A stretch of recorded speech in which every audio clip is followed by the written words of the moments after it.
Very good. Welcome, guys. Today we are going to discuss the most important chapter of class 11th, that is force laws and laws of motion. Force and laws of motion. In force and laws of motion, most of the part we have covered in previous lectures. So today we are going to discuss the last part of this chapter, that is called friction. आज हम इस chapter का आखिरी कुछ हिस्सा समाप्त करने जा रहे हैं, यहां पे पढ़ाने जा रहे हैं, जिसका नाम है फ्रिक्शन। पहले हम जानते हैं ये फ्रिक्शन क्या होता है। पहले हम डेफिनेशन लिखते हैं फ्रिक्शन के बारे में। फ्रिक्शन क्या होता है, अब पहले हम इसके बारे में थोड़ा सा लिख लेते हैं। What is friction? Friction is the, हम लिखेंगे ऐसे, इसकी डेफिनेशन पहले लिखेंगे। Friction is the retarding of, या कहेंगे हम retarding force, retarding force which is, या हम कहेंगे which acts when a body moves or tends to move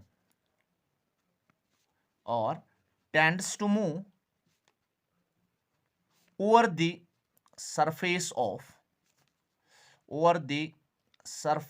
of another body.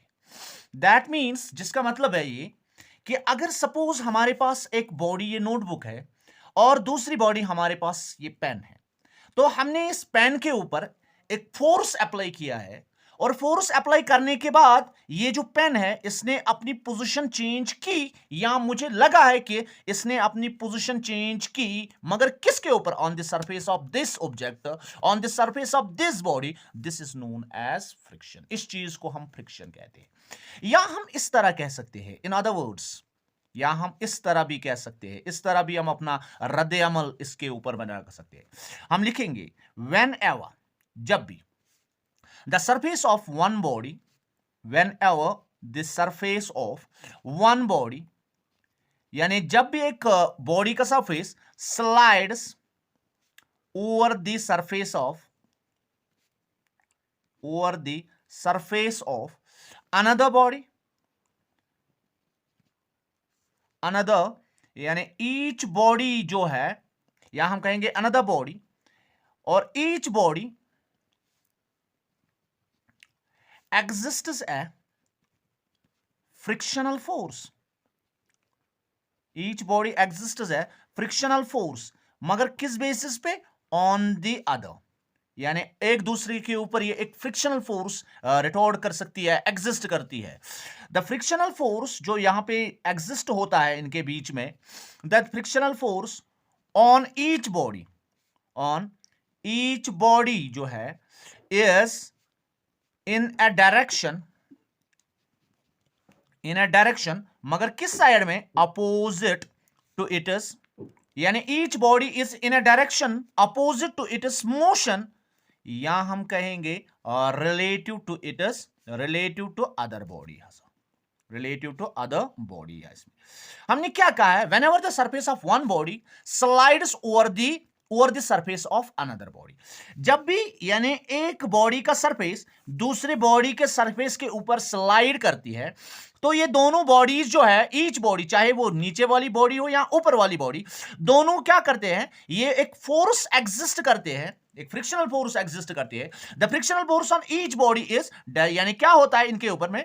जैसे कि ये बॉडी है और इसके ऊपर ये बॉडी जो है ये स्लाइड हो रही है, और इस बॉडी ने भी इसके ऊपर फ्रिक्शनल फोर्स अप्लाई किया है, और इसने भी ऊपर से फ्रिक्शनल फोर्स अप्लाई किया है।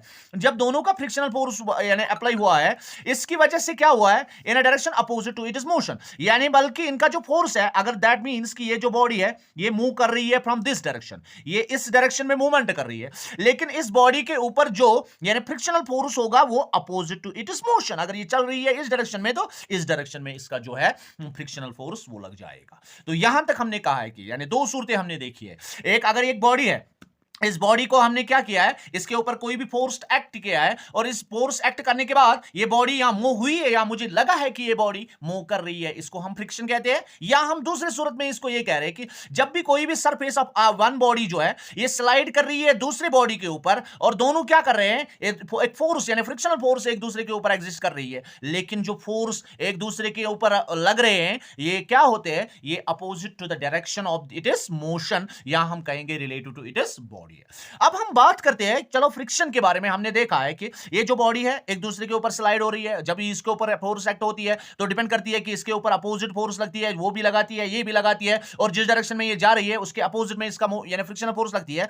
अब हम इसके बाद इसमें पढ़ते हैं what are the types of friction. पहले हम टाइप्स ऑफ फ्रिक्शन की बात करते हैं। जो पहला टाइप हम फ्रिक्शन में पढ़ते हैं that is called static friction, यानी स्टैटिक फ्रिक्शन हम पहला फ्रिक्शन इसमें पढ़ते हैं, पहला पार्ट जो हम इसमें डिस्कस कर रहे हैं। तो हम क्या कह रहे हैं कि स्टैटिक फ्रिक्शन मतलब क्या है। स्टैटिक वर्ड जो ही यूज होता है it indicates the body is at rest. इसका मतलब ही है यानी जो फ्रिक्शनल फोर्स उस ऑब्जेक्ट पे लगता है कि जो रेस्ट में है, जो रेस्ट में है। तो ये रेस्ट की बात कर रहे हैं। जैसे कि हमने कोई भी ऑब्जेक्ट लिया है, दिस इज एन ऑब्जेक्ट, ये एक ऑब्जेक्ट है और ये एक सरफेस ऑफ द बॉडी। अगर हम देख ले कि ये जो ऑब्जेक्ट है इसके ऊपर एक फोर्स लग रही है, दैट मींस कि अगर हम देखते हैं कि इसके ऊपर एक डाउनवर्ड्स फोर्स लगती है, then downwards force that is W is equal to m into g, mass इसका कितना है इनटू ग्रेविटेशनल पुल कितना है, it depends upon the weight. और इसका एक अपवर्ड फोर्स लगता है दैट इज कॉल्ड, यानी जिसको हम क्या कहते हैं, न्यूक्लियर रिएक्शन कहते हैं, जिसको हम क्या या नॉर्मल रिएक्शन फोर्स कहते है। और एक फोर्स लगती है यानी अपवर्ड दैट इज कॉल्ड और indicates that is called normal reaction force जो इसको अपवर्ड डायरेक्शन में लगती है। तो हम इस सूरत में क्या लिखेंगे, हम लिखेंगे कि डाउनवर्ड फोर्स और अपवर्ड फोर्स दोनों बराबर है, तो mg दिस, और हम लिखेंगे W इज इक्वल टू, यानी मगर ये अगर W डाउनवर्ड लग रही है लेकिन इसका अपोजिट जो इसका फोर्स लगती है that is called normal reaction perpendicular force, that's equal to यानी अपोजिट ऑफ और, यानी W is equal to minus R इसी सूरत में अगर हम हमने पहला पॉइंट लिखा, अगर हम दूसरी बात यहां पे करते हैं, यही एक ऑब्जेक्ट है, सेम ऑब्जेक्ट, और ये it lies on the surface of another body having a force, downward force that's equal to W, and the upward force which lies to it and in upward direction that is called normal reaction. And also we have exerting some force from this direction we have to pull it out from this direction। और हमने क्या देखा है अभी, जो ही हम इस तरफ इसकी कोई भी फोर्स यानी इस डायरेक्शन में कोई भी फोर्स अप्लाई करते हैं तो इसके अपोजिट के डायरेक्शन में क्या फोर्स लगती है, that is called frictional force. तो हम क्या कहेंगे,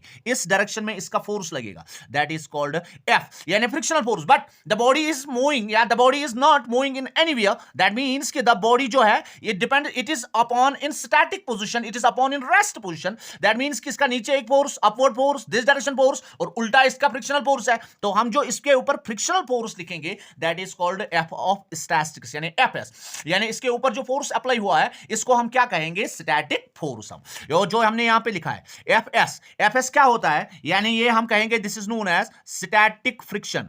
ये है एक स्टैटिक फ्रिक्शन, मगर ये स्टैटिक फ्रिक्शन का इसमें स्टैटिक फ्रिक्शन फोर्स जो एक्ट होते हैं, यानी एक्ट्स हम कहेंगे, यानी एक्ट्स किस डायरेक्शन में, एक्ट्स हम लिखेंगे सिंपल तरीके में, एक्ट्स यानी व्हेन बॉडी एट, जब भी कोई भी बॉडी है व्हेन बॉडी एट रेस्ट में, यानी ये जो FS यानी स्टैटिक फ्रिक्शन ये अप्लाई हुआ है या एक्ट हुआ है किसी भी उस बॉडी के ऊपर जब ये बॉडी किस में थी, रेस्ट में थी, और यहां हम कहेंगे ये थी क्या, बिफोर मोशन, यानी मोशन से पहले, जो ही इसने अभी यानी डिसाइड नहीं किया था। फॉर एग्जांपल अगर हम कहेंगे ये जो ऑब्जेक्ट है it is in static position, ये अभी रुकी हुई है और इसके ऊपर कोई भी फोर्स अप्लाई नहीं हुआ है, और जब भी इसके ऊपर यानी अगर हम इस समय में इस कंडीशन में इसका फ्रिक्शनल फोर्स चेक करना है तो हम कहेंगे इसके ऊपर जो फ्रिक्शनल स्टैटिक है यानी फ्रिक्शनल फोर्स जो है that is called static friction which is denoted by FS। इसको तो इस डायरेक्शन में हम क्या कहते हैं, जो यहां पे फोर्स अप्लाई होता है दैट इज इक्वल टू, जो ये फोर्स होता है that is equal to opposite of static friction. इस सूरत में जो ये फोर्स यहां पे होता है that is called static friction या स्टैटिक फोर्स। यहां फोर्स जो है ये यहां पे क्या है, स्टैटिक है।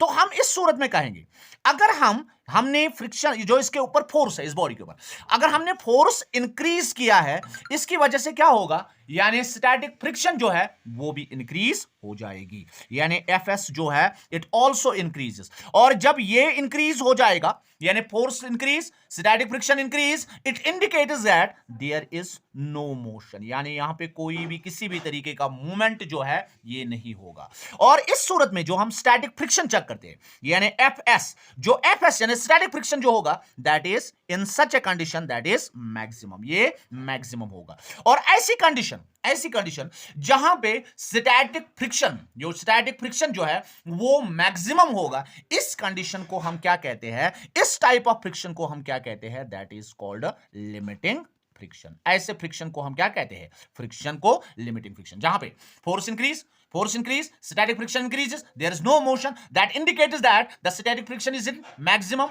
यानी इसकी जो कंडीशन कंट्री क्राइटेरिया वो ज्यादा हुआ है, मैक्सिमम हुआ है। और इट इंडिकेट्स दैट यानी ऐसी सूरत में जहां पे स्टैटिक फ्रिक्शन मैक्सिमम हो और उसको हम क्या कहते हैं, दैट मींस कि इट इज लिमिटिंग फ्रिक्शन, यानी लिमिटिंग फ्रिक्शन। मगर कहां पे स्टैटिक फ्रिक्शन मैक्सिमम होगा, यानी स्टैटिक फ्रिक्शन तभी मैक्सिमम होगा जब ये बॉडी स्टार्ट्स मोशन, जब ये बॉडी स्टार्ट करेगी मोशन। मगर मोशन कब होगी, हमने क्या देखा है, जब ये जो ऑब्जेक्ट है यानी ये जो बॉडी जो रेस्ट में होगी, जब स्टैटिक फ्रिक्शन तभी होता है जब भी बॉडी किस में होती है, रेस्ट में या बिफोर मोशन होती है। जब हमने फोर्स को इंक्रीज किया, जो ही फोर्स इंक्रीज की स्टैटिक फ्रिक्शन जो है वो भी इंक्रीज हुई है। जब स्टैटिक फ्रिक्शन इंक्रीज हुई दैट मींस कि स्टैटिक फ्रिक्शन जो है वो मैक्सिमम हुई, बॉडी ने क्या किया है, स्टार्ट मोशन किया है।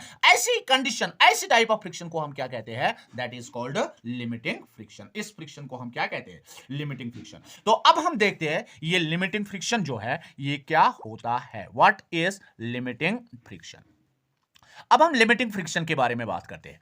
लिमिटिंग फ्रिक्शन क्या होता है, हम पहले डिफिनेशन लिखेंगे इसके बारे में, तब हम फिर आगे इसको डिस्कस करेंगे। हम कहेंगे, हमने लिमिटिंग फ्रिक्शन भी दिखा है, जब भी स्टैटिक फ्रिक्शन का वैल्यू जो है वो मैक्सिमम होगा, यानी उस चीज को हम क्या कहते हैं, लिमिटिंग फ्रिक्शन। हम लिखेंगे the maximum value,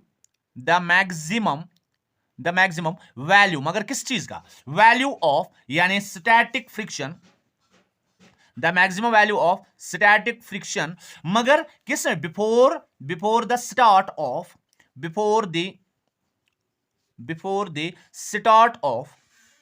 motion of one object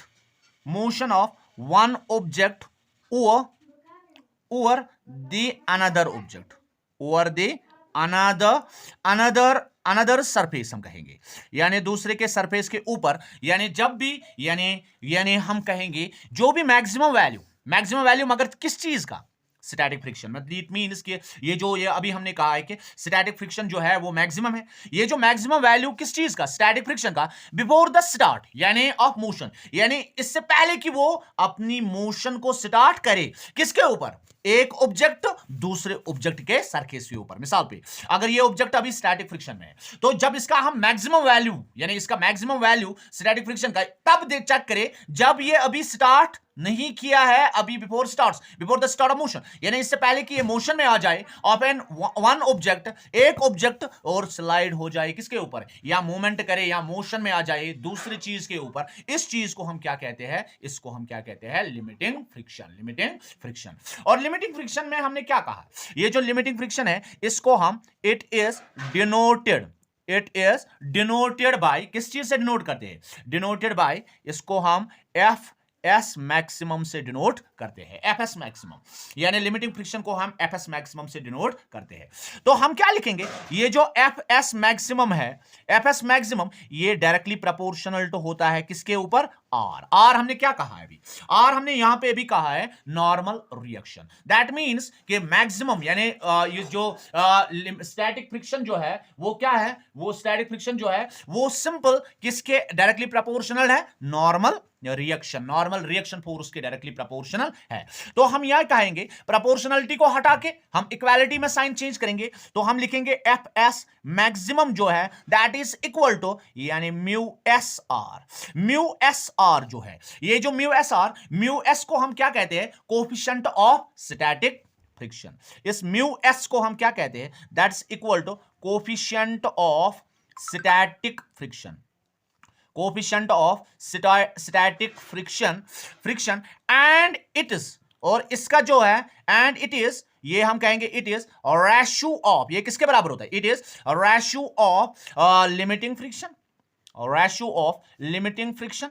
तो अगर हम यहां पे चेक करेंगे, देखो बेटा यहां पे हम क्या कहेंगे, इसका वैल्यू हमें निकालना है, हम लिखेंगे ना mu S equal to, mu S is equal to यानी एफ एस में, और डिवाइडेड बाय हम क्या लिखेंगे, यानी नॉर्मल रिएक्शन, वही हम लिख रहे हैं। It is the ratio of limiting यानी limiting friction, ratio of limiting friction और to that of normal reaction force, to that of normal reaction force, normal reaction force, जो यानी कोफिशिएंट ऑफ स्टैटिक फ्रिक्शन, ये किसके बराबर होता है? It is the ratio of limiting friction, जो हमने ऊपर लिखा है एफ एस मैक्सिमम, और टू दैट ऑफ यानी divided by normal reaction force, इसका वैल्यू इतना है। अगर हम इनके यूनिट्स चेक करेंगे, यूनिट्स एंड डायमेंशंस इसके देखते हैं, यूनिट्स एंड डायमेंशंस हम अगर हम इसके चेक करेंगे, यानी इस लिमिटिंग फ्रिक्शन के क्या होते हैं? इट इज यूनिट लेस और डायमेंशन लेस, इसका कोई यूनिट नहीं होता है, it is unit less and हम कहेंगे डायमेंशन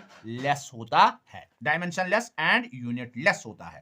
अगर हम देखेंगे वे वैल्यू इसका चेक करेंगे, ये जो यानी दैट मींस के यानी म्यू एस जो है ये depends only on the nature of contact surface के ऊपर डिपेंड करता है और बाकी चीज पे नहीं। यानी हम कहेंगे ये जो म्यू एस है यानी इट डिपेंड्स ये किसके ऊपर? Depends only on the surface, किसके ऊपर? ऑन दी, यानी यहां कहेंगे on the nature of contact surface, nature of contact surface जो है इसके ऊपर डिपेंड करती है।